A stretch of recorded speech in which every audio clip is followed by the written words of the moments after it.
everybody, welcome back to this. Alex, always Lexi. I got my +1 for the final game of the day, middle cart, sir. We are here with Detonation FocusMe facing off against Sengoku Gaming. DFM 13-1 at the moment. Sengoku 10-3. Looking obviously no. DFM is 14-1. I think our standings are wrong. 13-1. No, I just can't count. I think you can't count, Lexi. I think that's the issue here. I'm pretty sure the Sengoku are 10-4, DFM 13-1. Okay, something like that. But anyway, yeah, we had we had a little bit of the battle of the bottoms last time. We got the battle of the tops this time around. Kappa Pride. DFM, Sengoku have both looked pretty darn good so far this split. I know the team that I'm favoring, but I definitely don't think this matchup is a complete whitewash. No, I think this is going to be a lot. I mean, I think honestly, in 3 out of the 4 zones or positions that people talk about in League of Legends, I think they're very evenly matched. The bot lane, obviously, Honey was our MVP of last year. Last summer at least, where it really mattered. I mean, come on, that summer split was so good that I want to give it to him for the entire year. I mean, to a degree, but also Utapon then probably deserves it actually because he had a really good performance and he played with Kazu, remember? So I mean, yeah, thank you, Kazu, by the way. Always thank you, Kazu. I mean, but the bot side is very much stacked for both these two teams. Mid lane, obviously, Jet has been the insurance policy, which is the fantastic pressure that Sengoku offer. Both these junglers have been popping off. Yes. So I want to take us to our top lane because that's the only spot I see something going. And it's not because former world representative Paz is playing badly per se. He's on a 10-14. He's doing pretty good and actually getting some 1v1 wins. The issue is the man that's against him is having maybe the best performance of his career. And that's something that I honestly didn't think I'd be talking about for Ebby in 2022. This guy's had longevity, but it's not been longevity at a mediocre level. He's consistently improving. He's consistently doing better. He's really thriving in this LJL top lane meta that has emerged, where it is all about these split push champions, the Trendemirs, the Camille's, the Gwen, stuff that can get aggressive, get in people's faces, and champions and picks that he can really flex his mechanical and game sense skills on. Yeah, but not only that, Middlecott. What I love is he's playing all this stuff. We never used to see him play this. He used to never play a Camille, but now he's like schooling kids on it. And the fact is he has the versatility to also play his Gnar every so often, because guess what? Gnar's really good at the meta. And Ebby was the guy that warped the LJL so much because he was that much better than everybody else in the league. Players have come up. They've come through the ranks, and now they start to challenge Ebby. Oh, yeah, but he's still the king of Gnar, king of Renekton. Like, he is the benchmark that you must exceed to really try and defend and go to Worlds. And Ebby rarely isn't setting the bar so high that no one else can reach it. Kunatsu tried to reach it, but couldn't. And no other top laner really got to that same place. And oh man, Ebby, I want you to go to Worlds, man. I want him. Do you know what, Lexi? What? I'm gonna go out on a limb. I think it's probably gonna happen. Unless something very, very bad happens in summer, then Ebby is probably going to Worlds. But something that you did touch on there that I want to sort of branch into a little bit of a wider point is the sort of versatility and the wideness of the champion pool that Ebby has shown. Because we were talking a little bit off air about how these teams are both very versatile. They've got a lot of adaptability, both in terms of their play styles and in their drafts. Ebby and Yaharong, have got 17 unique picks between them. That is an absurd number of champions. And talk Jet, about flex picks. Yeah, I mean, it's not like Jet is as a champion puddle either. Paz is a little bit more restricted in their pool, but still got a lot of stuff that he can reach for, and that means that there isn't really one player apart from potentially Paz in that top side that can really get shut down and ruin the game for you. And that's one of those things that I love about this, depending on the sides that these two teams are going to be on. I mean, DFM have huge versatility. It's like they can pick a Renekton. I don't know who's playing that. Yaharong has only been the one to play it currently, but Ebby, we know, because obviously pull that out. The Akali is a flex pick between mid and top. Like, there are a lot of flex picks, and even if you want to do something wild, like a Veigar, I know in my hearts of hearts, if I had to give that to Utapon, he's gonna play it like a boss. And I know that. I know in my heart of hearts that he can do that. But he's not played mid lane, Lexi. Come on. He's an excellent top laner, jungler, support, and AD carry, but pretty sure he's completely washed at mid lane, dude. Oh, yeah. It's not like his best friend was literally called the Emperor or anything in the LJL. No way you could have learned anything by being on the same team as Sarah Scenario for this. Like Saros is also one of the coaches either of Detonation FocusMe. No. Do you know what, Lexi, though? If we do see a Veigar bot lane, I'm going to buy you a plushie. Just get me. Oh, I love a little plush. A little plushie thing. A little plush. A little Veigar plushie. That'd be pretty cool. Oh, wow. Oh, you don't have to do that, mate. You don't have to do that. But with this said, Champion Oceans are definitely there for the side of Detonation FocusMe, but we also have to pay respect to a lot of these lanes. And honestly, the great thing about coming into a match such as DFM facing off against Sengoku Gaming is the way that these two teams play actually changes and evolves depending on the match in question. They're not teams where they go, we have to do X, Y, or Z. That was something we saw a lot from Honey and his previous team of Axis, but Jet has added a whole angle, and the fact that they don't have to just play through Jet, just play through Honey, like some other teams have to. I'm thinking more like Hybrid and Crest Gaming. I'm sorry to do that to you, but it's hybrid or bust sometimes for CGA. Sengoku don't have that. DFM don't have that. But the stats on the screen, oh my god, are these two teams like very close in almost everything. And something I want to highlight here is the Dragons at 15 differential. Sengoku second in terms of that metric. DFM really not prioritizing Drakes at all. This is not them being bad at bot side. They're definitely very strong there. I want to highlight one thing. As I said, I was like, oh, they're really close in a lot of parts, but I got wrong about the Dragons, which you correctly called me out about middle court. But I want to go to that gold difference of 15 because that's literally double. Right. DFM... So we'll tie this into the Dragon point. DFM don't care about dragons before 15 minutes because they're busy getting gold before 15 minutes, finding loads of dives, finding loads of kills, and oftentimes we get to that point sort of a bit later into the game where the enemy team has picked up 2 Drakes, but they just can't secure the third because DFM are so much further ahead of them in terms of gold, which translates to items, which translates to levels, and it becomes impossible for the other team to actually get anywhere close to grabbing that soul point. So those Drakes they've lost in the early game never end up mattering.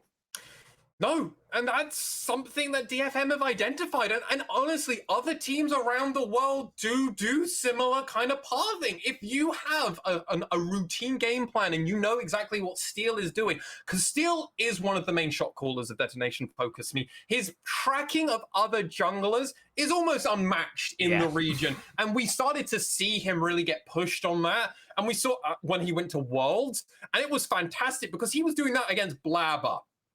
Their MVP. Yeah, Crab has never died, ladies and gentlemen. The Scuttle Crab incident. The Scuttle Crab incident.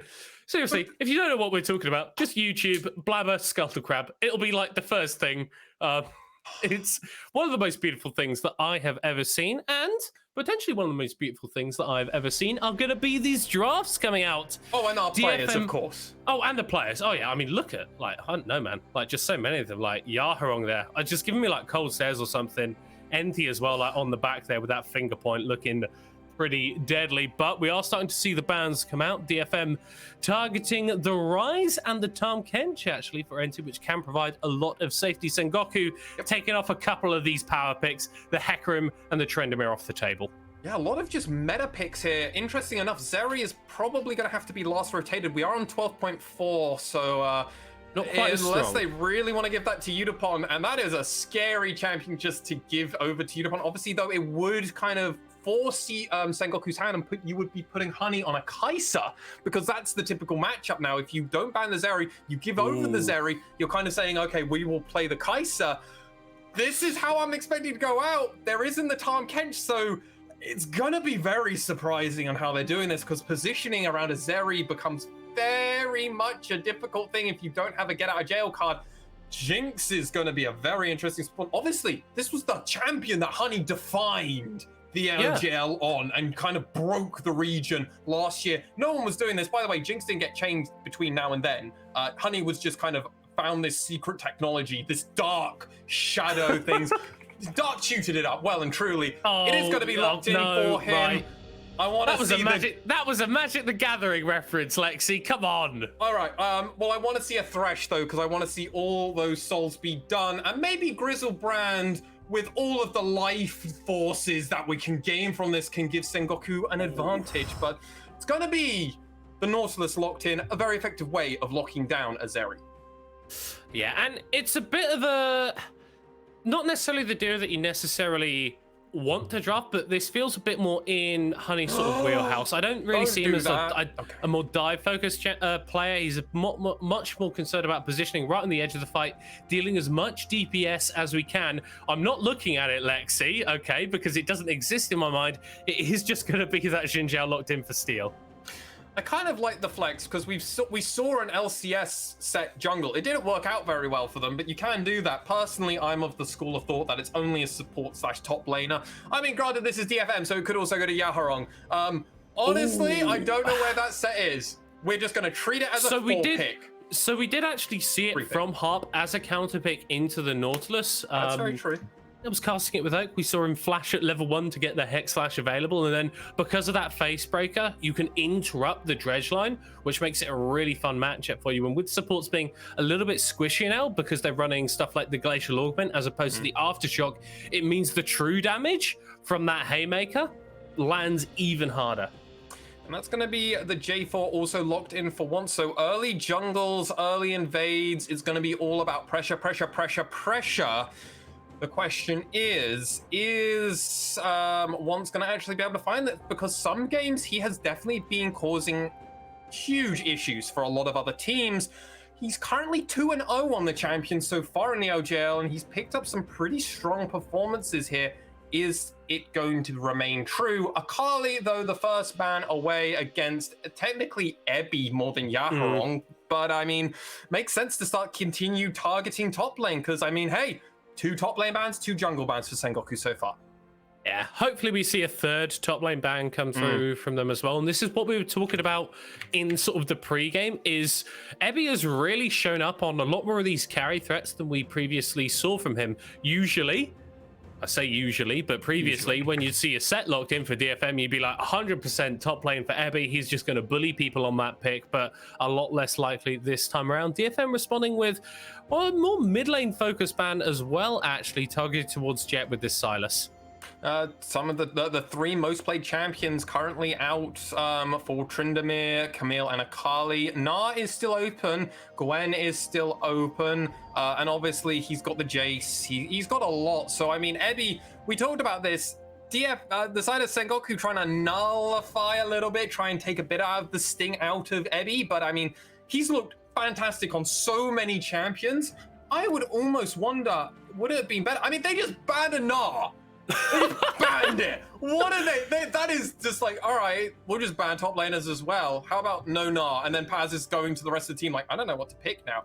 They're going to just open pick a Graves. That seems bad. It seems bad. It is Paz's sort of joint most played this season alongside the Gnar and the Gwen. We have seen some strong carry performances from this pick before. Pick over to Ebby. You are giving counter pick to Ebby, and that was what I was just going to come on to. That is a bad thing to do. I'll continue with it, mate, then. Go for it. Don't give counter pick to Ebby. He'll stop your head in. I think this is very worrying. Yaharong is also a player that can still play this set if they wanted to. I do think we are going to be obviously seeing support set, meaning that obviously Yaharong is going to be playing this Ahri. And Ebby, what do you feel like is best into this? I mean, I would love to see an Aurelia personally into this. I wouldn't. I don't enjoy watching Aurelias. No, I just mean it's good against Graves. Ah, okay. So you were talking about you'd like to see this in the context of the composition. So talking about a competitive style of things going, and Irelia is good here. I was like, I despise Irelia as a champion, so I don't want to see it. Will instead be the Gwen, which I think is a little bit more standard for comp. Scales incredibly well and is going to be a very, very scary threat on that side lane as well. it also become tied for second for most played champion, along with that Tryndamere that was first banned. So I mean, I like the idea, but again, this is ranged, and you've got 2 ranged champions, 3 ranged champions. That's going to be Kai'Sa mid. Versus an Ahri. We're getting a gosh dang Kai'Sa mid, Mars Swan. Okay. Versus an Ahri. Don't care. Kai'Sa mid. Very poggers. I mean, I love the idea of a Kai'Sa mid. I just hate the idea that you're doing that against an Ahri. So, Mars Swan. Oh, yeah. What would you say that your issue is with the Kai'Sa mid versus the Ahri? The volatility that just 1 charm lands and you die if steals in a brush. You just insta-dead. There is no way of gap closing. There's nothing really outside of ulting, and that means you are going in, you are opting in for it. And Yaharong has all the time in the world with an Ahri ult to just kind of, I'm going to jump in over here, I'm going to jump in over there, and then go a bit everywhere, and I just... Not a fan. I love the Kai'Sa. I love Kai'Sa. But I'm like, at the same time, I'm like, not into this matchup, though. Not like this. So some people may be like, oh, the Kai'Sa, this was faker. No. Real G's know. This is some text straight from NLC, one of the ERLs in Europe. A guy called Ebenez pulled it out as a counter pick into Corki and just destroyed on it. Seriously, if you want to see Kai'Sa mid just being played to its fullest potential, go and watch those VODs. It's a real pop-off performance. But I feel like in terms of the wider context, another issue with the Kai'Sa is she doesn't really fit with kind of what the other champions want to do as much. They watched Emmy pick Gwen and then go, yeah, Kai'Sa seems like a good idea. What do you... Oh, yes, let's pop the mist. And then Gwen's poke just suddenly doesn't exist for this dragon fight. Like, that's a very real thing, so I'm not sold on it. I'll be completely frank with you, Middlecop. What is going on? Well, we don't know, but what we do know is that we are going to be jumping into game now as DFM are taking on Sengoku. That's the person to jump onto. Yeah, jump onto game. Yep, the Kai'Sa, yeah. Poggers. But DFM, we've seen that they are not immortal. They are not undefeatable. And Sengoku, if they were to claim an upset victory here, they could put a little bit more pressure on DFM as we get towards the tail end of the split. At this moment in time, let's just, let's just see how this plays out. Looking at the runes here. Yep, everything looks standard. Those are runes. I'm like, they are, and everything looks about right. I mean, the only one that's a little bit interesting to me is Paz going fleet footwork on the Graves. That's not like it's an unusual thing for a Graves to take at all. It's just that you have options on Graves. So yeah, that's the only thing I'm really highlighting because it's kind of interesting. But... I mean, looking at the summoner spell choice as well here for Paz, opting for the Ghost Teleport, matching Ebby actually. I overlooked that, Jesus. Yeah, going to be a lot more favored in that 1v1 Jet. This is what you want to do on Kai'Sa. Your level 1 with the Hail of Blades and the Akathian Rain is so strong. You could trade heavily at level 1. You set up for kill pressure at level 2 with the Void Seeker, Flash combo with your Hail of Blades, all of the damage on top of them, and it becomes a hell of a lot easier. But Blitzcrank is not particularly favoring the Kai'Sa mid as it stands. That is the biggest swing I've seen in one team's favor in a while. Harp looking for the level 2 and will get the Facebreaker down on 20, who is forced to flash away. Flashes forward actually with the true damage. The level up so he could get the shield, keeps Enti alive. Oh, this bot lane truly a game of inches right now. Yeah, but this bot lane's also in a really bad spot because now they're going to have Enti reset, and that means that DFM are just going to literally zone Honey off of this wave. He's going to get down in experience and gold because of that push, because of that play, and that's just set it up. And this was what I was talking about with Jet. This is why I wasn't a huge fan of it, because even at 6, Jet, this is not the same matchup against a Corki. Ahri punishes you. Corki stares at you. Corki stares at you, and then 30 minutes into the game, he throws a rocket at your face that does 1,000,000% of your health bar.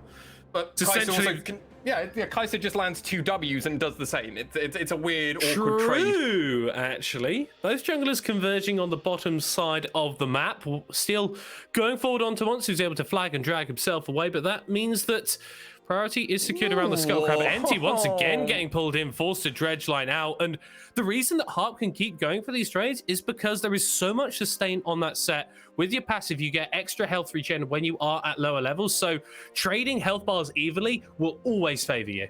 And the fact that Ebby is also doing pretty solid on this farming, on the Gwen, pre-6 especially, versus a Graves, is not how this match is meant to go. Graves is meant to oppress Gwen in the early phases, and then as obviously scaling begins to happen, that's when Ebby starts to do this. But I mean, Gwen is immune already, so I mean, Paz, you've got to play around.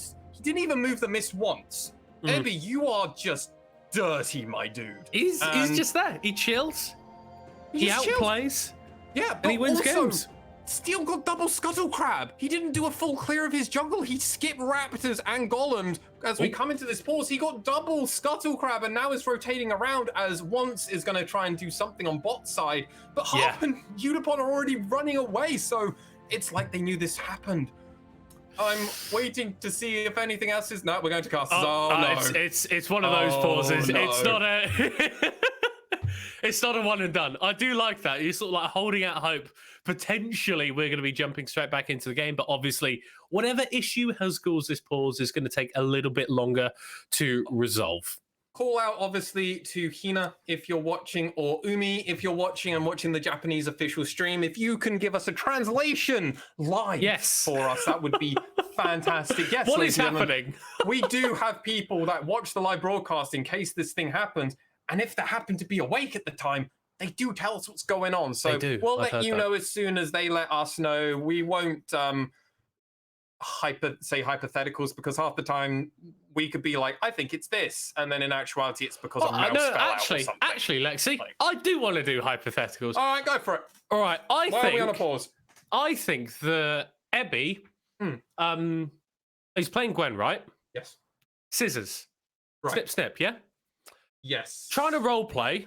So what he's done is he's sellotaped scissors to his hands so that he's a bit more in tune with what Gwen wants to do. That was what Johnny Depp did for a film once. Yeah, Edward Scissorhands, definite Gwen main, and he's accidentally cut the cable off of his mouse. So obviously, you've got to get replacement peripherals at that point. I mean, man literally has a mouse mat with his face on it. So like he's probably got unlimited of that stuff. That'd be sick. Imagine having a mouse mat with just your own face on it. I mean, it's not his actual face; it's his logo and everything. Oh, it's just. Oh, is it? We can't really see that on stream too well. I don't think. You're desperately attempting to show off your mouse mat that you've got that you're very proud of. There we go. You can kind of see it very faintly there. This is what it devolves into, ladies and gentlemen, as we come into a pause. What do you mean devolves into? The cast was already at this level, Lexi. Let's not in all pretend. fairness, we hadn't really heard much from these two teams in the opening few minutes of this game. It was a lot of just jostling and fighting for position. At this moment in time, the only real advantage that we've seen from these two teams has been Harp in the spot lane making Enti's life an absolute hellfire. And Honey getting punished because of it, really. That's where the advantage has come. And that's why we're seeing Once do this jungle pathing, jumping over, trying to get around vision. That's why he did the flag and drag over, not over the Dragon Pit, around the side of the Dragon Pit to try and come around, do a wraparound. We'll have to see. Yeah. I guess maybe the pause could be because of Ebby, and when he did his mist, it looked like it was a bit weird. It looked as intended, mate. Speculating is a difficult thing to do. I do like that Sengoku are recognizing that bot lane hasn't been going quite as well, and so sending a little bit of pressure down there. We talked about Honey not necessarily having to be the only carry for this team, but I think it's still fair to say that he is the main carry. I believe that he's leading them in terms of DPM, leading a lot of the league in terms of DPM too, and in terms of damage share, he's got around about 30%, which is on the upper end for AD carry. So definitely still someone that you want to enable, especially on this Jinx, which can be such a strong carry at the 3-item point. But I mean, even if he doesn't get going, still fine. If Honey could get a world skin, it would be a Jinx skin. It would be a Jinx skin. If it wasn't a Jinx skin, I would be extremely disappointed. Well, hold on. So Lexi, if Honey's getting a world skin, is that before or after DFM get their world skins? No. Honey joined. So Honey joins. So this is Utapon retiring. Honey joins DFM, and that's where it comes in. Don't say the R word, please, man. Don't. I don't want to. It's not going to be for another 4 years. Like, it's going to be just before Honey has to go for military service. Utapon is like, I'm like in my mid-30s now. I'm going to move into just a degenerate. So this is the thing. We talk about Utapon as being a player who has been around LJL for like years, for all of its inception. He's actually not that old. He was playing when he was like a 17, 16-year-old. I'm pretty sure he's like 25 or something, which makes me feel a little bit insecure. I'm checking that now. No, me too. How old is Utapon? I'm going to say 26. You reckon 26? I'm pretty sure it's 25, although that might be steal. You are correct. He's 25. Bro, yeah. I'm telling you. Like this guy is not retiring for like 4 years, apparently. So Gucci. Yeah, so he'll get to 29. Honey will be about to go off to military service. They'll do a swap over. DFM have already made the group stage. They've already done that. They've already gotten out of the groups. They've already made it to playoffs once before. They didn't have a great showing. They got T1 in the first round. It happens to the best of us. It happens to the best of us. That time, though, with Honey, it's able to get them that just a little bit further. He gets his Jinx skin, and that's it. We've got to wait a few years, ladies and gentlemen. We just made the group stage for the first time with DFM. We've got to do a few more of these. We're scaling. We are. Or maybe Honey will do it with Sengoku when they get 2 world spots. Yes. Yeah. There we go. That's the crack the code. DFM get another group performance. And do you know what, Lexi? We're still going to have 60,000 people as our server population. I hate you're right. I hate that you're right. I'm so ready for LJL to become an international behemoth, and the only people playing it's the League of Legends, 60,000. it's just the same people. But we're still better than every other place. So it's like, quantity does not equal quality. I saw someone in chat saying that LJL was the worst minor region. I mean, that's objectively wrong now. Objectively wrong in the history books now. We have numbers. We actually have things that other regions have never done. Like, we can just be like, look, LLA have never made groups, mate. LLA have never made groups. Oh. So we're automatically better than them. LLA's never made groups. Has CB LOL made groups? They must have done it once, right? They did do it once, right? Wonderful person has just pointed out in our chat that the pause is because of device trouble. A peripheral issue. No way. Evie probably cut his own mouse off. Yeah. Has cut his mouse cable. Oh dear, Ebby. You didn't have to do that. There was no reason to do that. Maybe he did it to Paz somehow. He did it through the internet. Does he need to? Or does he have those sorts of powers? Yeah, we've seen how strong his thumbs up have been around the world performance, and that Evie is an internationally recognized esports persona because of his thumbs up. Like no, seriously, like random players, like internationally recognized thumb haver. I mean, think about it. Gang recently was talking to people as I think we're back into game. Great game! Things are happening, Lexi. I'm going to have to play by play almost instantly as Harp is going to turn around to 3v2 and somehow DFM get a kill there. I will try and get a clip or something, but I also hope the main broadcast will just give us that as holy guacamole. They do actually get the pathing, but it doesn't actually matter at the end of the day because it was a trade, and First Blood went over to DFM. Harp was getting the kill. That's the sadder part, honestly, at the end of the day, if you are DFM, because Honey was able to come in for this replay. Please play by play for all of this, mate. Yeah, once is looking to get down onto the bot side, but not quite able to find the engage, and so much true damage gets put back onto Enting. Yeah, just nothing that he can do. Chompers came in huge there. Harp just absolutely making Enty's life just a nightmare and a nuisance. And that just shows Harp is very familiar, with having a champion who does not have mana. He's abusing the fact that he's just like, I can just do this, and then my cooldowns are like 15 seconds, and I don't care because I'm just going to run around the map. He's still mid lane at the moment because he's just waiting for Utapon to just get back to his lane. Yeah, that is Vibe City. It's just like, just takes a couple of minions, walks it away. I mean, if you can't find anything, might as well tax a couple of minions. Obviously, with the relic shield. Yeah. Yeah, Arong's not going to be too upset with that. And I feel like this is an opportunity for Sengoku to engage in this bot side, but Utapon just far back enough that they can't really find it. He's actually going to be coming down. Is he going to actually have another charge in time so he can try and get this one? Doesn't look it. All right. No. But he came down for the experience for it. Double cannon for your harp, technically, experience-wise. Well, I suppose that can actually be fairly impactful because with the more roaming style that supports have been playing for the past couple seasons, XP is often at a premium, so any way you can pick that up is going to be good for you. Harp choosing not to engage, hex flashing away as Steel was hovering. I think the minion wave was just a little bit too big there. Yeah, and Steel also wasn't in a fantastic spot to find it, but I mean, hey, he's going forward now. Chompers won't find it. And this is just kind of the edge, and like Sengoku are very much playing with fire. I think they're aware. They know that DFM are eager to find a pick if they can. That's another charm by Yaharong and Jet. If you take another one of those, you will die. Oh, NT somehow finding Steel with a hook, forcing the flash out the DFM jungler. Trying to secure some more pressure around this Drake as Ebby and Paz just continue to trade in the top side. Neither top laner has that teleport, so if a fight were to precipitate on the bot side, they would not be able to join. But both teams just backing away, not wanting to go for that Drake just yet. And something I actually haven't mentioned before is teleportation advantage for DFM in the grand scales of everything. They've got double TP.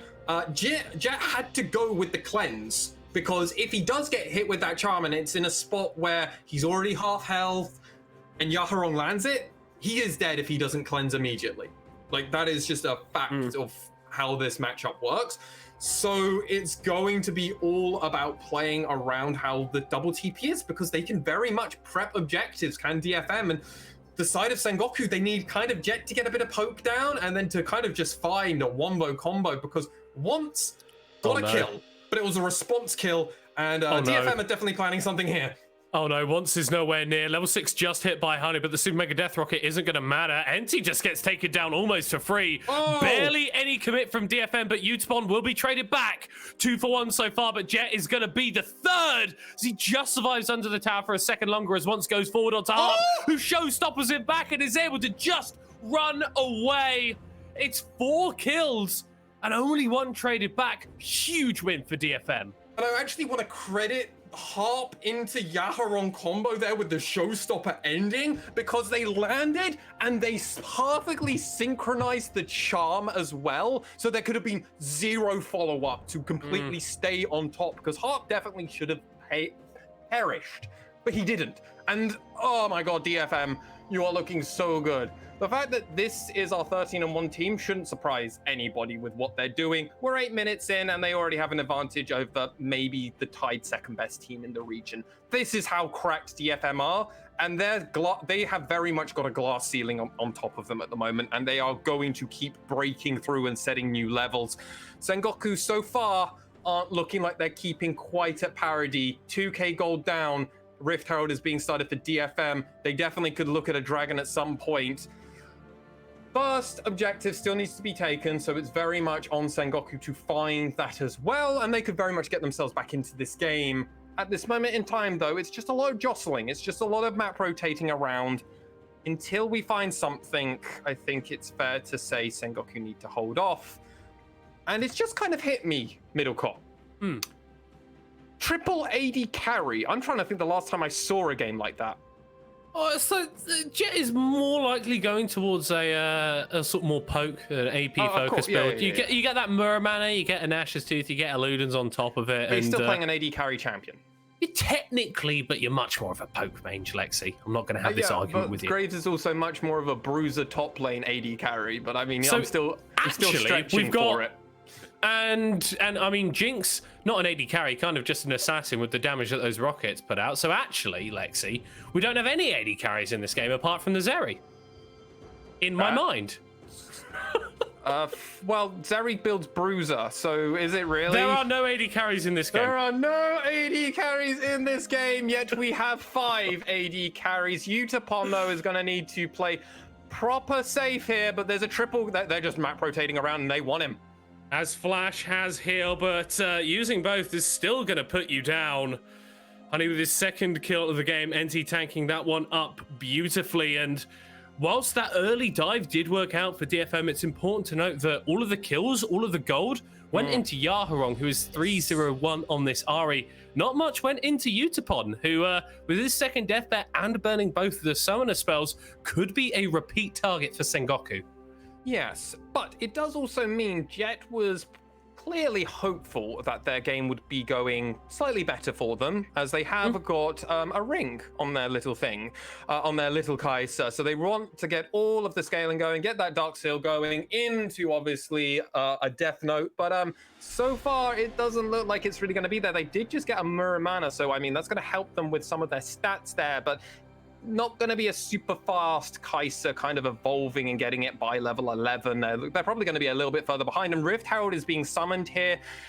Probably first turret is going to be going to the side of DFM here. And that's not a place where they really wanted it to be going, because mid turret Prio going over to the side of DFM, and that means they can also secure this first dragon. A very late first dragon, but a first dragon. They might be able to secure Honey, actually. Showstopper into the wall, Facebreaker back. The cleanse comes through to get rid of the ignite, and the autos not quite in range. Who's going to get this? It's Steel taking that one away. Yaharong, you don't need any more kills, mate. He really doesn't, actually. I completely concur with you. Giving some gold over to Steel, making sure you can get Steel going, get him to that second item, third item, because that's what Xin Zhao wants. He's already got his mythic. He's got that gold drinker. Let's just keep it going a bit faster. Oh, no, he hasn't actually finished his gold drinker. He's just not gone back for ages. Jesus, Steel. You've got a lot of gold on you, buddy. I know you do, because you also just got that turret. A lot of gold on him. And I suppose this is a little bit of the flexibility that we were talking about from DFM. It's not the Utapon show. It's not the Ebby show. It can be the Yaharong show at points. Okay. And Sengoku, we haven't really seen that same level of threat. Honey has had a lot of pressure put onto him, and whilst Jet generated himself a minor CS lead a few minutes ago, himself and Paz haven't really done too much so far this game. Finally, 13 minutes into the game, Drake's getting some love here. Will just be that Hex Tech picked up, so no potential of that being our soul. A little bit of ability haste, a little bit of attack speed. I know they don't care about dragons. Yeah, they don't. I mean, they had options to take that dragon. They just really didn't want it, and it's a Hex Tech one as well. Maybe they saw the last game and gone, we want a quad stack, but they just didn't want to take the first dragon. I don't know. I don't know. Weird game that we're in at this moment in time. Very strange game. Definitely could have taken first dragon, and they've not really pushed their objectives as much, but they keep diving this bot side. But important thing to note, turret plating is going to be falling off in about 20 seconds from now, which is going to make the push coming from the side of DFM in this bot side a lot easier. And the only platings for the side of Sengoku were 2 in this bot side and 2 in this top side. Yeah, Paz is going to try and pick up one more of those before the plating's fallen off. Has got himself that immortal shield bow. A lot more sustained focus rather than the eclipse that we sometimes see. Isn't going to be able to get the tower either. And with Evie back on the top side, that Rift Maker and the plated steel caps in pocket, it's going to be very hard for Paz to actually remove Ebby from this top side. Yaharong might be looking to make a play here as well, as the needlework is already coming out. Goes forward with the Spirit Rush into the Everfrost. It's just too easy. Yaharong, why you chaos? Why you chaos? Give that over to Ebby. Get Ebby fed a little bit faster. I mean, he's already winning the CS department. He's going to be pushing. Paz is going to be missing a lot because before that play, he had teleported back to lane. Oh, no. That's the worst part of all of this. He had TP'd back to lane, and I think I broke something. Oh, no. Just as long as the stream is still working, Lexi, we are A-okay. I think we somehow jumped a bit further into the future. I don't know how I did that. We're just gonna continue moving on. First turret, second turret is now going to be taken for the side of DetonatioN FocusMe. I mean, map rotation. Look at the gold lead though on Yaharong compared to Jet. My boy is basically a full item ahead almost at this point. I didn't realize he was your boy. You seem to have a lot of players that are your boys. My boy, it's your boy. I mean, Honey, Megumin, Kinatsu. Yeah, I've got one of those names is not like the others. As Yaharong potentially caught out here, but throws out the Everfrost and the Charm. Jet fishing with the Void Seeker, but DFM are going to commit to this fight. Pops the ultimate. Those chompers will prevent DFM from going forward. Actually saying that, still just flashes over them. Gets another kill onto NT as Honey and Once are forced to run away. DFM, they didn't need to fight that, but they just pull the trigger. God, and that charm at the very end by Yaharong, it almost kissed Honey there on the very side, but thankfully for them, it wasn't there. And I mean, at least Paz is able to kind of rotate, reset, farm, get a bit of an advantage. But Ebby's here again, and we know how this goes at the moment. Has the needle work available. Immortal Shieldbearer is going to be proxying to get an additional bit of HP as Once is also in the bot side, but he's going to have to run from Utapon. Utapon did not have his jump or chose not to want to go for it. I don't blame him. That would be a pretty precarious spot as Paz could definitely blow him up and make things difficult with vision. But we'll have to see how it goes as we come into this replay. I mean, Yaharong does get caught out, but I mean, fantastic placement. And then just moving out of the position and the collapse immediately from the side. I mean, Endy did a great job there. I think if Utapon was able to keep going forward in the capacity that he would have wanted to, 3-for-1 could have been on the cards there. Endy very much saving the decision, but I mean, this is falling further and further behind for Sengoku as this game goes on. 5K gold lead for DFM at 17 minutes. Super Mega Death Rocket, not quite well timed enough to secure that Rift Herald. I think it's very important that we do caveat that this is a 5,000 gold lead against, well, certainly in my opinion, the second best team in the league. This is what DFM have done for so many years in the LJL, is just be that level above. You see Jet throwing out these Void Seekers, but they are not doing any damage at this point. Still hasn't completed the Mirror Mana. A million miles away from his second item, and DFM, they're turning the screws, and Sengoku, it's painful. And look at this, Yaharong is just going full damage mode on this Ahri. No survivors, wants to be the burst, wants to be an assassin and do his best Akali impression, or maybe really old school Ahri when she was far more of an assassin before her, well, far more back in like the earlier days of League more than anything else. But I mean, as this game keeps going forward, DFM are marching and they are very much knocking on the doors. They're going to just take this dragon because, I mean, what else is there really to do outside of push the lanes, which they've just done. Something they will definitely, though, want to play around, and they have put a lot of other teams in a very precarious spot, has been around first Barons. That's why they're taking this dragon at that timing. They don't want dragon and Baron to be synced up remotely, so they're like, nope, we'll take this, we'll make sure it's gone, and then you guys can just figure out how you want to fight us around Baron, because we're gonna make your life a nightmare. As this turret might also be going down in mid. Yeah, we'll have to see if Sengoku are able to wake up. Yeah, it's just a free tower in mid lane once again. Taking those mid lane towers means that you can push the vision a little bit further. Jet is going to trade for the top tier 1, but honestly, that's not a trade that benefits you, Sengoku. And DFM now, with a minute to go until this Baron, are moving into the top side of Sengoku's jungle, secure a little bit of vision, deny some camps, and maybe we could be on the cards for a 20-minute Baron. I mean, I think we are. I think this is the kind of game where DFM just look at it and go, they've got Gwen, they've got Xin Zhao, they got Zeri. They are very much a team that could actually burst down a Baron at the 20-minute mark, especially if Sengoku don't really want to actually come in and face check. And even if they do want to come and do it, Once is going to have to sacrifice himself. Like, bluntly, he has to sacrifice himself because Harp is going to just make it so difficult for him to actually find the angle. Yaharong doesn't actually need to assist with the Baron taking part. He can just literally be a goalpost and going, ooh, I'll just throw out a charm. Ooh, I'll just throw out a Q. Do you want to take this poke? Do you want to take this damage? And a lot of the time, the members of Sengoku are like, no, I will die, because he's gone for Horizon Focus, he's gone for max damage, and he's also got a safety mechanism with that stopwatch. And I think this is really signifying DFM's intention. That Hextech Alternator and the stopwatch aren't going to be building into anything anytime soon. They're not shared by any items. So it's all about the strength of these individual components. And that to me is saying that DFM, they want to fight as soon as possible. They don't want to wait for Jet to get more items, for Honey to get more items, already 2 items on that Jinx. They want to end this game as quickly as possible. I mean, I'm loving how they're splitting the map at the moment. Look where Ebby is. He's freezing the lane all the way down in that bot side, and you just know Paz is so far away because he's like, I have to play around my lanes, because if I don't have vision on 2 of the members, they could just collapse on me at any moment and I die. immediately. And he also has to worry that Ebby himself can still kill them. We haven't seen any anti-healing coming out of Ebby so far, though, so would be nice to see an Oblivion Orb. Obviously, for Paz, though, we have got full anti-heal, so I mean, it's going to make this 1v1 matchup a lot more competitive between these two top laners. Oh no, I've done something. I've actually done something bad. No, I haven't. Oh my god, I need to stop clicking things. Panic. Don't touch any buttons, Lexi. Don't touch any buttons.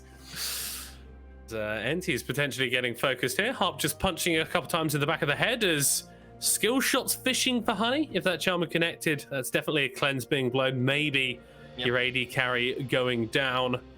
DFM now pushing up on this top side. Got themselves stacked up there, but the response from Sengoku means that this outer tower still hasn't gone down. And I mean, DFM are just playing around the map as best they can. They have very much slowed the tempo of this game, and I was expecting the Baron to be far more focused and pressured. They just don't seem to really be doing it, and they're playing this split push game. They've already got double turret mid, so the fact that they're not even brute forcing is a little perplexing, but I mean, hey, that's the game they want to play. Steel is just currently farming his own jungle as we talk right now. So Utapon, how have you ended up here? We'll use that ultimate, dives over the wall, pops the blast cone so Paz can't quite get away. Will collateral damage over the wall into the waiting arms of Ebby. He gets his first kill of the game. Yeah, look at that. Yaharong's like, okay, I'm gonna just play back, and then once he's like, the Fox girl has gone. My work here is done. Recall. Because what else can you do? You actually have no more else you can do. You've used all your vision. You've used everything you can. So you got to just go back, buy a control ward, and then kind of go, well, I guess I'm done. And then rotate back around as Dragon has come up. Though once you reset late because you were trying to see if Yaharong was there. And guess where Yaharong is? He's still topside because he's got TP, and Ebby and the rest of his team are bot side pushing. It's just Freeness 4v4 currently on the bot side.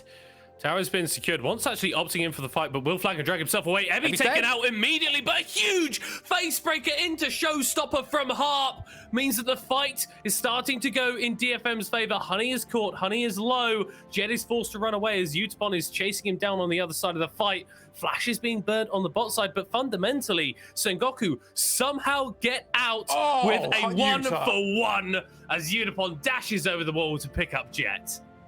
How much has Utapon already played on Zeri? Like, that's the question, because he already clearly knows all of the areas that you can max get the range. Yeah, no, but in reality, in the real world where he's practiced this champion, because, I mean, obviously, Ebby did not limit test this as much as he was expecting, but he threw down the mist a lot earlier. So he doesn't have the mist here, which is why he gets taken a huge amount of burst. Love the TP immediately coming in, especially as they find this. I mean, obviously, if the depth charge from MT didn't come out, Jet would have died a lot earlier, and this fight could have gone even worse for that Sengoku in reality. As it goes, though, they still lose the turret. They still lose multiple members. Utapon gets the kill as well, so funning more gold into Azeri, because that sounds like a really fun thing for Sengoku to have to deal with. We're on Infernal Rift as well, by the way, so that's just terrifying if you're Sengoku right now, and you're looking at it and going, oh my god, we've got objective bounties, but as it stands currently, we're really far behind, and if they get an Infernal Soul, talk about over. I mean, the game's not going to go that long. I'm hoping that the game is over before the Infernal Soul happens, because I feel like DFM are making mistakes if this game lasts another 8 minutes. But Sengoku are not the sort of team to just roll over and die. They are competitive. They are scaling up. Jet has that Lugens. That Muramana is very close. Honey, so close to 3 items on their Jinx. Whilst they are definitely in a deficit, I think they still have angles to play this out. Yeah, your hopium can keep going, mate. I do not see that. I think there needs to be a huge Hail Mary. They need to find something like a depth charge onto Utapon. They just lock him down immediately, as well as Yaharong. Like, it has to be both of the members at the same time and have a bunch of poke go out from Jet. And I just don't see it all happening, but maybe this is it. Getting knocked out, ulting in back onto once here. Got that Gore Drinker as well. That's going to be 5 members for Sengoku Gaming at the moment are here currently. Look at where NT is. Look at, no, not NT, Ebby. Jeez. God, that was almost perfect. Almost. It's been a long day for you, Lexi. It's been a long day. This is only just the beginning for me. That's the crazier part. Wait, have you got work after this? Oh, mate, I've got a lot of stuff I've got to get done though the rest of the day. Oh, that's not sound fun. Pat's stealing away the Grump. They're stealing away. Not fun. Forced taking his own jungler's Grump so that Ebby... Stealing. It's technically stealing, I suppose, as Enti is being jumped onto here by Steel. Yaharong throws out the charm. It will connect onto the Nautilus. This is a lot of damage being dealt, but Enti is somehow still alive. That stopwatch buying crucial seconds as it's a 1-for-1 so far. Honey. But Honey gets caught out. The cleanse wasn't available, and that's the key carry for Sengoku taken out of the fight. DFM continuing to push forward in the mid lane. They don't really have a minion wave, but they're still going to be able to take out this inhibitor. Thankfully, they had that one cannon minion who was able to tank it up there, so none of the members actually took extra damage, which means now the whole side of DFM can rotate around and kind of look at whoever wants to defend this top turret and go, you will die. Like, you will actually just die, whoever you send here. Yaharong's gonna probably look to stay in the shadows as the side of Sengoku Gaming are gonna try and poise forward, but you can't do anything. Look at this, Harp has ult. You will die if you get too deep in this one, Sengoku. And everything has gone from bad to worse, Middlecott. Where's the copium, mate? Because I think I'm gonna need a good amount for it. Well, the copium did exist for a little bit, but then DFM just kind of found this fight. NT starts it off very well for Sengoku, but they burn so many cooldowns that DFM could just clean up on the backside.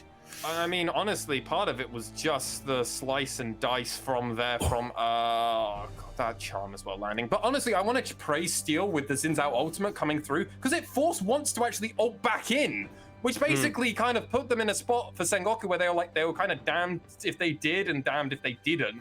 So they decided to opt in for it, and then it's like, well, what are you actually getting for this? Oh, I know, death. I know it's not playing in this game, Lexi. No, I know. Me, I know. Not I know.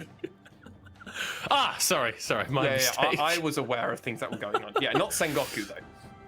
DFM kind of doing an impression of Sengoku's red buff, because they've been in this topside jungle for around about 1 million years. Still, once again, fishing onto NT. This Nautilus seems to be the focus of a lot of DFM's attentions, and with that glacial augment, not quite as tanky as he would be otherwise. Typically.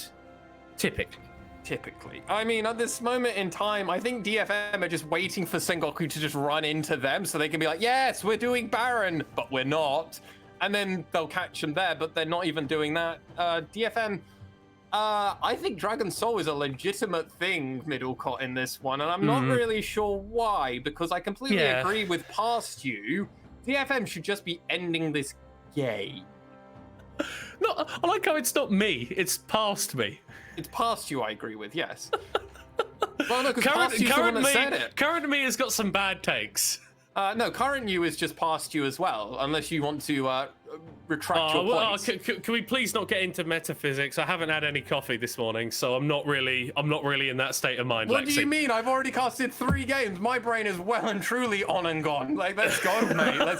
I'm on, and then I went again. Like, I am just in another dimension in and of itself. DetonatioN FocusMe, though, aren't, and the crazy thing to say, Utapon is the furthest ahead? An AD carry with the highest level in the game kind of just shows you how sort of flexible DFM can be. And if they want to prioritize farm and levels onto their AD carry, then so be it. I mean, saying that, all 3 sort of carries for DFM at the moment are level 16, got those fully upgraded ultimates, and I really don't think there is a better time for DFM to take a fight and try and end this game. You don't want to stall out for longer, because more gold on the carries of Sengoku makes it harder. We're already seeing that these Void Seekers, these Ws from Jet's Kai'Sa, deal actually fairly substantial damage, so if you land a couple of those before a fight, maybe Sengoku still have a chance. Yes. But he hasn't got a full evolved version of it. He hasn't got the attack speed, okay? So he hasn't got his extra dash currently. He didn't go for the Nash's 2-second item. So Jet isn't going to be as strong as we have seen some of these other AP Kaisers at the moment. But Yaharong is just fishing. Yes, and they are doing the Baron. Very good. Okay, so this is how you should have done it. This is how I expected them to do it several minutes ago, frankly. I think 4 or 5 minutes ago is what I expected. I mean, Super Mega Death Rocket comes out, but they can't do anything. Yaharong is going to play goalkeeper. They might be able to get there in time. The charm only lands onto the Nautilus, so it's not the target that you need to get out of the pit, but Steel just turns it so quickly. DFM pull the trigger in an instant and have already got themselves a kill. This is going to be the last fight of the game, and it is going to be all DFM. Ebby with a double kill already. Honey's going to get picked off as well. Jet, the last man standing, trying to run away on this guy, but he's not going to be able to do it. Flashes directly into that shot as he finds the relative safety of the fountain, but these towers are going to be falling in short order.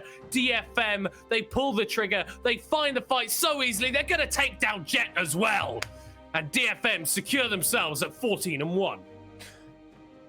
Was there ever any doubt in reality? DFM looking so strong, a fantastic victory, and really solidifying themselves as the team to beat in the LJL. And honestly, Middlecott, as we come back to us and I'm all blurry, I wouldn't have it any other way, really.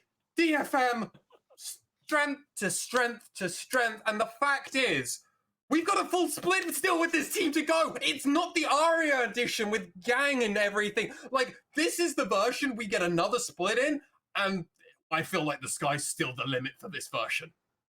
Yeah, maybe they'll be able to burst the sky. Little VCS reference there. But they have been strong. As your camera is really not enjoying its time. I will say, I feel like DFM did have angles that they could have ended this game a little bit cleaner. I think that two-man Baron was really what they were angling for that entire time, recognizing that being in that pit with the Void Seekers coming through is not a situation that you want to find yourselves in. So playing it a little bit slower than maybe they needed to. But that turn after the Baron was honestly one of the cleanest things. And that just speaks to the level of communication and coordination that we've seen from DFM basically the entire split. Also, the shot calling is decisive. We're going to come back into this Middlecott because it's so important for us to watch this. But Steel snap flashes over the wall. Like, he snap flashes. It's insane how quick this is. So watch. He flashes first, gets the Crescent Guard that he already got onto Jet, and then just snap goes for it. And that changes the dynamics of this fight. He also Zonya's. So it's so good because there's so much they want to start trying to do into him. They're like, okay, we'll get inside your Crescent Guard, and then it's like, it's all over. Afterwards, obviously, Utapon just rinses everything. Ebby tanks the initial amount from Honey, but then guess what? Utapon's behind him. Haha, I was there all along. It was me, Jojo. But, I mean, this is DFM just so clean in so many angles. And, I love this thing. Lexi, did you just butcher one of the most iconic anime references of all time? It was not, it was me, Jojo. It was me, Dio. And honestly, Dio for me, this game was Yaharong because like he conquered the world with this Ari performance.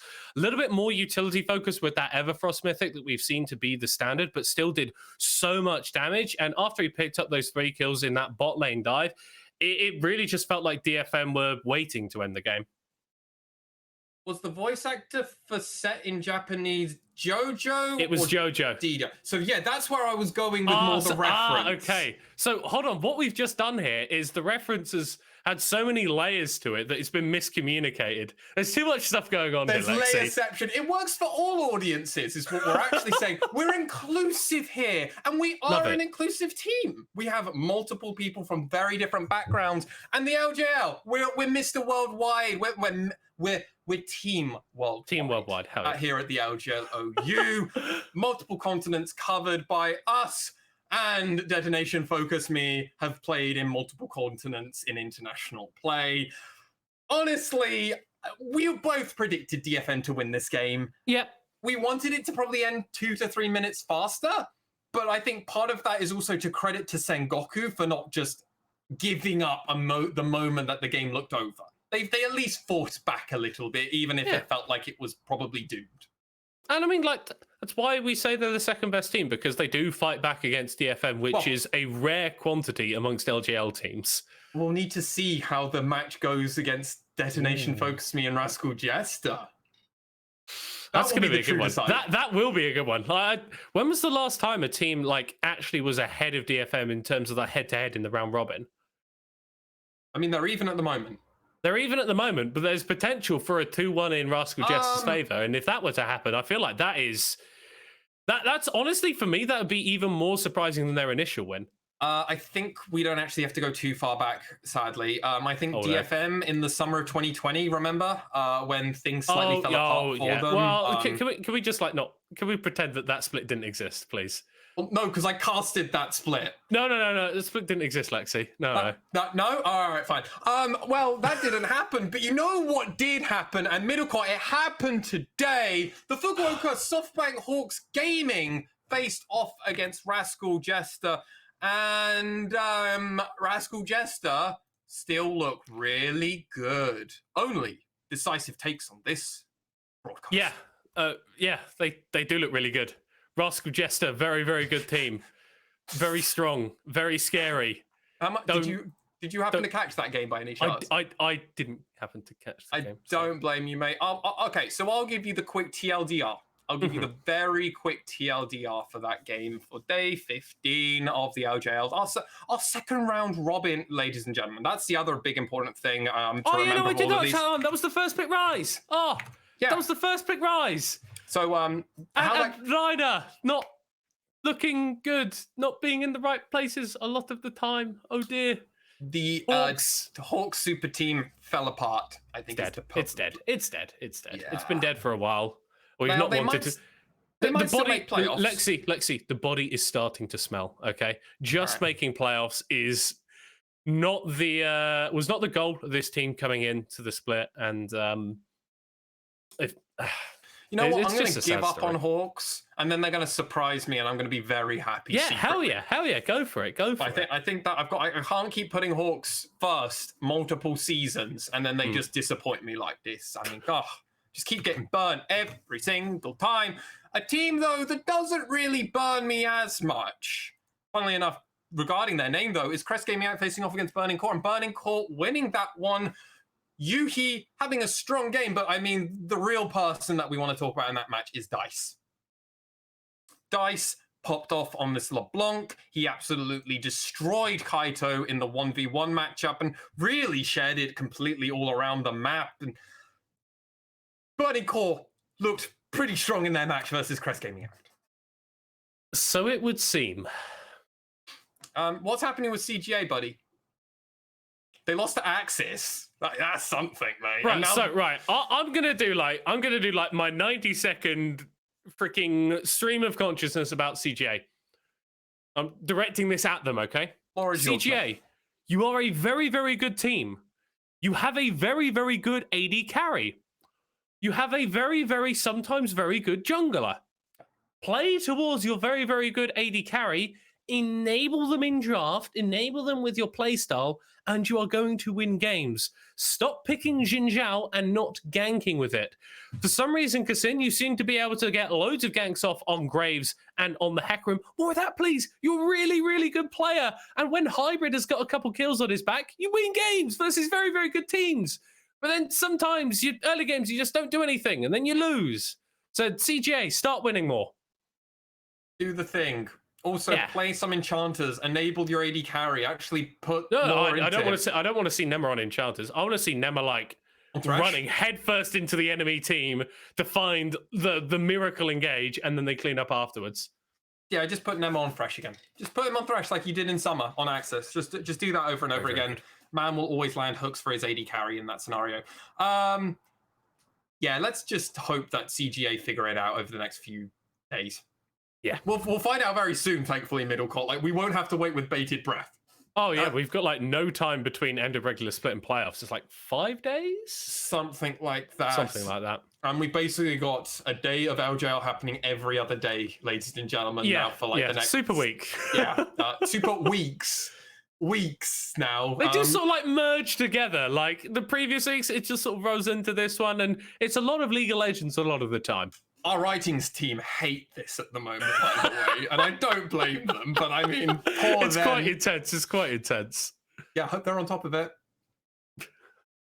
Our next match was V3 Esports facing off against Axis, and that's a match our writing team don't need to recap much of. Actually, do we need to recap it? No, V3 lost. Anyway, moving on. Detonation FocusMe. But no, I mean, is it really worth it? Like, in all honesty, I want to go back for a split second and go, do we need to though?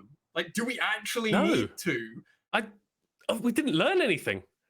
And I think that's the golden point that we should take away for our viewers there. We didn't really learn much about Axis. They kind of just played the game how they've played a lot of their games versus V3, which is different every single time, win late game team fight, and then that's the game. Yeah. How they get there is different every single time. We're seeing more and more better stuff out of the side of V3, but again, it's far too late coming.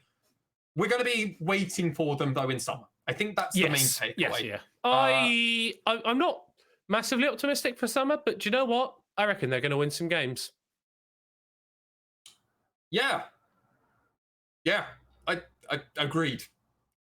Agreed. Also, Cog, please come back. Please come back. Please come back. V3, bring back Cog. Bring back Cog. Washide's good, but he's no Cog. He's no Cog. No one's really a Cog. Not even Ebby. Cog's a Cog. Not even Ebby can do Cog. Not even Ebby is. That's fair actually. That's fair. Ebby won't pull out the Ivan top. I mean, I will always bring that in because Melvin is all freaked out and was so happy when we got to all ping him, and he's like, "I love this region," and we're like, "Yes, it is best region." Our final match of the day, which we had just covered, was Detonation FocusMe versus Sengoku Gaming. We won't do a full recap on that because you, ladies and gentlemen, you just saw it. They did. Thank you. But Middlecott, you know what they will be seeing on their screens very soon on this very Twitch page, or if you're a blast from the past and you're watching this as a VOD, our podcast is probably already out for you.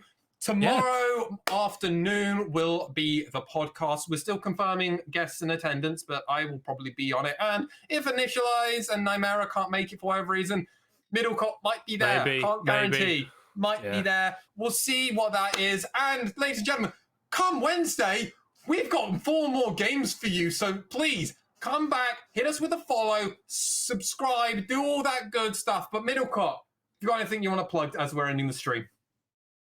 Yeah, go and follow me on Twitter. Go on. Follow me as well, Mastermon. Yeah, you can if you want to. See, I've done this enough. I got that first time, Lexi. Come on, man. Shout out to all the guys. Shout out to Echo KO, who supported the worst team in the matchup and got lucky. So look forward to seeing you in playoffs and Burning Core getting rolled. I am looking forward to round 2 lower bracket match of CJ facing off against Burning Core and me running that good. desk. It's going to be good. I am going to have so much fun on that desk. But, ladies and gentlemen, until we can get with that desk, we're going to take a day off, do a podcast, come back for our games on Wednesday. Thank you so much for listening, watching, and all that other good stuff. And we'll see you all very, very soon.